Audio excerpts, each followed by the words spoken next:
Hi, and welcome to a brand new podcast from Strategic ABM called ABM Under the Hood. My name is Jack Rawlings, and I'm Head of ABM here at Strategic. And joining me today is Josh, my colleague. Hi Jack, great to be here. I'm also a Head of ABM here at the agency and looking forward to chatting some more about ABM over the course of this series. Absolutely. And so the purpose of this series and what we're really looking forward to doing is essentially digging into the kind of details and I guess strategies, tips, tricks, ideas that we're kind of seeing happening in practice in the ABM industry. There's obviously a lot of content out there from the ABM kind of perspective in the ABM world, but a lot of it is kind of that more higher level, maybe theoretical type of content. And what we've wanted to do for a while now is kind of put together a podcast series that is kind of more focused on what we're seeing in practice with our clients as an ABM agency, and also with the business ourselves as well. In the coming episodes, we're going to be talking to numerous people from within our business in terms of different teams that are potentially utilised in an ABM program. So we've got people from our design and creative team joining, people from our demand and execution team, and many others as well. But also Josh and I will be discussing a lot of topics, the two of us, particularly things related to kind of the setup of ABM programs, the strategy phase in particular. We'll also be touching on specifically a lot of the kind of challenges and issues that people have with setting up an ABM program or starting an ABM program. We obviously encounter a lot of these kind of pushbacks and concerns from clients in our day-to-day work. So we've kind of built up a bit of a repertoire of how to manage these different challenges and kind of bring solutions to the table there. So Josh, we're going to kind of talk about lots of different things over the course of this series. But what would you say in your mind? What's kind of the key things that you think is quite common for you to be hearing from clients when it comes to issues, challenges, and things like that they're having? I think from my perspective, some of the biggest issues that I see around ABM on a daily basis is when is the right time to do an ABM program, and ultimately how do you set that program up for success from the beginnings? Yeah. Because I see a lot of examples where somebody's made a decision that an ABM program is the best way to go, but without really doing the groundwork and setting the foundations first. So what tends to happen is you get into the program and all of a sudden you start to realize that there's certain things that aren't in place, or you don't have kind of a clear direction. And it's really about setting yourself up for success. So that's kind of a real big key topic for me, and also just around kind of some of the more tactical elements in terms of measurement and reporting around ABM, understanding kind of how do you move the needle within your target accounts and what it is that you can do both across the short term and the long term. And I think a real big key topic that we're seeing a lot of discussion around is about how do you quantify value within an ABM program, specifically when you're targeting enterprise-sized businesses with long sales cycles. So how do you play back to your kind of senior leadership teams the impact that your ABM program is having? Yeah, absolutely. I think for me that is definitely one of the biggest challenges that clients always kind of mention is how do I demonstrate ROI when it comes to an ABM program? What is it that I can kind of talk to as a success? Because obviously, as you say, there's these long sales cycles. When it comes to enterprise deals, you might be looking at 12-month, 18-month sales cycles, but the ABM program has got to show some kind of impact to the wider business in those early stages, in the first 6 months, first 9 months, something like that. What is it that I can show? What can I kind of demonstrate back to the business? And it's not an easy one to answer, but it's something that we're obviously thinking about a lot and dealing with a lot on a kind of day-to-day basis. So we've got some tips and tricks and suggestions that we can kind of play back in the future episodes. I think another thing that we're going to touch on a lot, I think, over the coming weeks is what ABM isn't as well as what ABM is, because I think that's something that people can kind of get a bit confused about. There's different views on what we would class as an ABM program, and I think some people think maybe that one-to-many is kind of not necessarily the most, it's not a traditional ABM program, right? So potentially there's question marks there around, how that's executed, whether that should be done, in what ways it should be done, etc. But I think in particular, defining what ABM means to a specific business, right? That's absolutely fundamental, and I think there's a lot of important factors to consider when you're kind of doing that. Is that something that you're hearing as well? Yeah, I think so. I think one of the things that kind of comes up is that people start off with an ABM motion and they think it's going to solve all of their problems. Yeah. But the reality is that ABM isn't a silver bullet. It's not going to kind of take you from A to B and transform your business in overnight. It's a process. It's a long-term process. It's quite a cliche saying, but ABM is a marathon, not a sprint.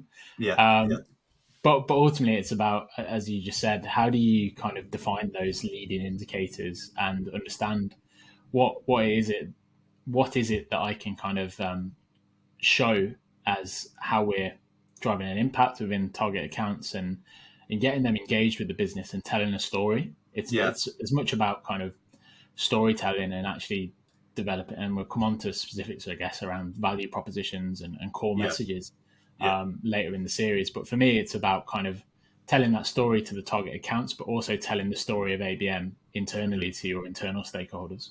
Yeah, I think that's absolutely spot on, because ultimately, ABM is just another way of going to market, right? It's not a completely separate thing from what else that you're doing as a business, or what else you're doing from a marketing perspective.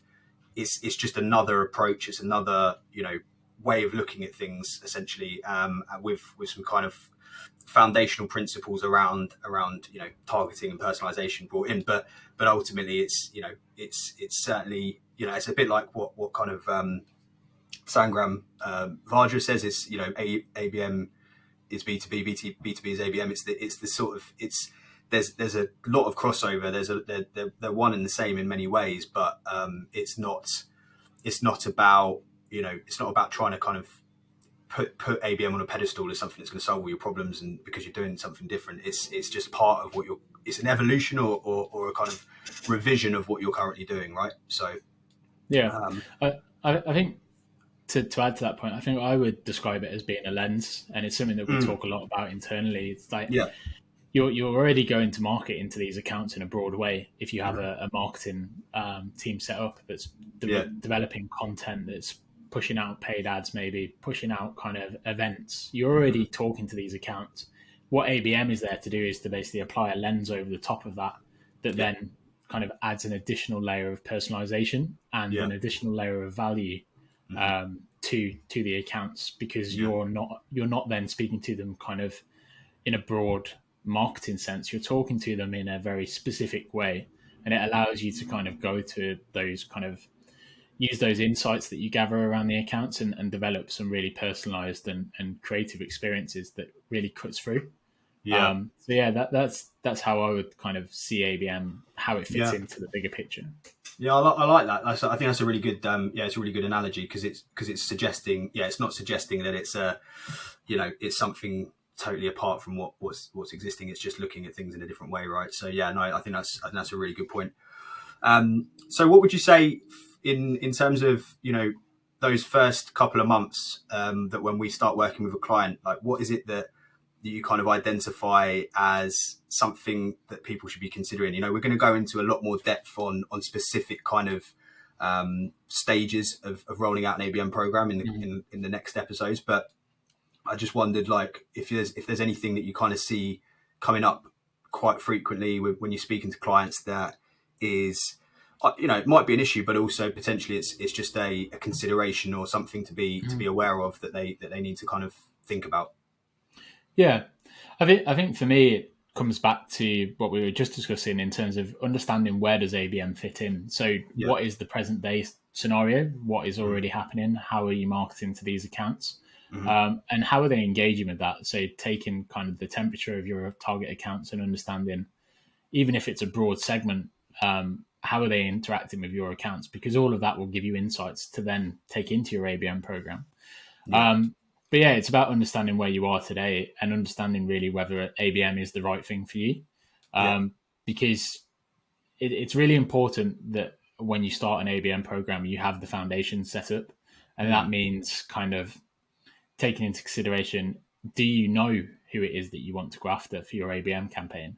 Because one of the things that we get into quite often is that a company can sell their product to a lot of different industries, but do you know which one is the highest value to them? And if they don't, how can they? That's almost like the starting point for the ABM program. But then on top of that, it's about kind of what resources do you have? What level of buy-in do you have internally? A lot of the times what we often see is that ABM becomes, because it's got marketing in a title, it becomes a very much marketing-led motion. But the reality is that ABM was never intended to just be a marketing activity. It was always intended that ABM, when Bev Burgess first created and coined the term, it was always intended that it was going to be kind of a joint collaborative go-to-market strategy. It just so happens that she, at the time, called it account-based marketing. But the reality is it's about sales and marketing coming together to join up and actually go out to the target accounts with a lot more kind of personalization and really understanding kind of how can you target those accounts in a very specific way. Understanding the accounts, understanding who they are, who their buyers are, the challenges, the pain points that they have, really getting into their mind. I think the kind of the point around ABM being a bit of a not a misnomer as such, but it's certainly something that people tag with the marketing brush because it's got marketing in the name, and that it certainly does have a bit of a downside, because I think we always talk about getting wider business buy-in or sales buy-in, and actually it'd be nice not to have to do that, right? It'd be nice to instead have that these kind of led by the sales and marketing teams, or led by the wider business as a whole, rather than feeling like you have to kind of go and have those conversations with the wider stakeholders. I don't think that's the case for every business, and certainly not every business we work with, but it's definitely something that's quite common, that marketing take ownership of it, and then have to kind of go out, cap in hand to the sales team, to the wider business, to kind of explain what's going on and get them to kind of come on board. So it's I don't know if that's going to be something that changes in the coming years. Obviously with all these kind of people talk about different acronyms, don't they? ABX and ABE and all of this sort of stuff. Like potentially that's something that might shift, but I think potentially there's so much kind of brand reputation, recognition with the term ABM now, that I'm not sure it will necessarily change anytime soon. Yeah, I think the reality is that the most successful ABM programs that I've seen have been the ones which have been driven by sales and marketing together from the very beginning, and ultimately they're coming with sponsorship from the senior leadership team, because they know it's a strategic kind of value driver for the business. So from that perspective, if you have all of that in place from the very start, you're already kind of set up for success. It's when you have to kind of retrospectively try and go and get the buy-in, that's when it becomes more difficult, because the expectation changes, because it's not something that's just, we're doing this work and this is what to expect, as in we've driven engagement and what happens next. It's the other way around. If you've already got that buy-in, we've driven this engagement, and it's the sales team coming to you and saying, well, we're ready, let's go and take the next step, rather than trying to kind of get that buy-in once the wheels are already in motion. Yeah, exactly that. Yeah, and it's always such a kind of stalling point, isn't it? If you don't have that, and you're having to go backwards to get that kind of conversation started. So hopefully this gave you a little bit of a taste of what we are looking forward to discussing over the coming episodes. There'll be lots more talk about sales and marketing alignment and what is required to get ABM programs set up, getting buy-in from wider business, and some of the challenges and pain points that we're seeing on a day-to-day basis from clients and businesses that we work with. So looking forward to sharing more insights in the next episodes.